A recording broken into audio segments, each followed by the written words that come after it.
জাতীয় নিরাপত্তার মতো সংবেদনশীল বিষয়ে তৃণমূল কংগ্রেস কেন্দ্রীয় পদক্ষেপকে সমর্থন করেছে।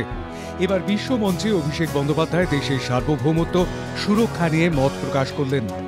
জাপানের মতোই দক্ষিণ কোরিয়াতেও অভিষেক বলিষ্ঠ ভূমিকা নিলেন। বাগ্মী নেতা বুঝিয়ে দেন, সন্ত্রাস কখনোই শেষ কথা বলে না। প্রতিবেশী দেশ পাকিস্তানের বিরুদ্ধে কিভাবে সন্ত্রাসে মদত দেওয়ার প্রমাণ মিলছে তা এবার সিওলের আলোচনায় তুলে ধরতে চান ভারতীয় সংসদীয় দল। অভিষেক বন্দ্যোপাধ্যায় সন্ত্রাস দমনে ভারত দক্ষিণ কোরিয়া সহযোগিতা বৃদ্ধির উপর জোর দেন। সিওলে কোরিয়ার প্রাক্তন উপমন্ত্রী, বিশিষ্ট রাষ্ট্রদূত ও বিভিন্ন প্রতিষ্ঠানের প্রধানদের সঙ্গে বৈঠক করেন তারা। বহুপাক্ষিক মঞ্চে ভারতের সন্ত্রাস বিরোধী অবস্থান স্পষ্ট করে দিতে সোচ্চার প্রতিনিধি দলের সদস্যরা। অভিষেক বন্দ্যোপাধ্যায় দক্ষিণ কোরিয়ার কাছে সহযোগিতা চান। বিশ্বের কাছে যেটা সবচেয়ে বড় বিপদ সেটা হলো সন্ত্রাস।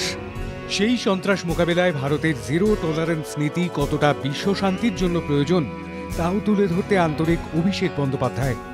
তাই বিশ্বমঞ্চে ভারতের শান্তিপূর্ণ সহাবস্থানের নীতি যথেষ্ট প্রশংসিত হচ্ছে। পাকিস্তানের মাটি থেকে জন্ম নেওয়া সন্ত্রাসকে সর্বতোভাবে মোকাবিলা করার জন্য রাষ্ট্রসংঘে সোচ্চার হয়েছে ভারত।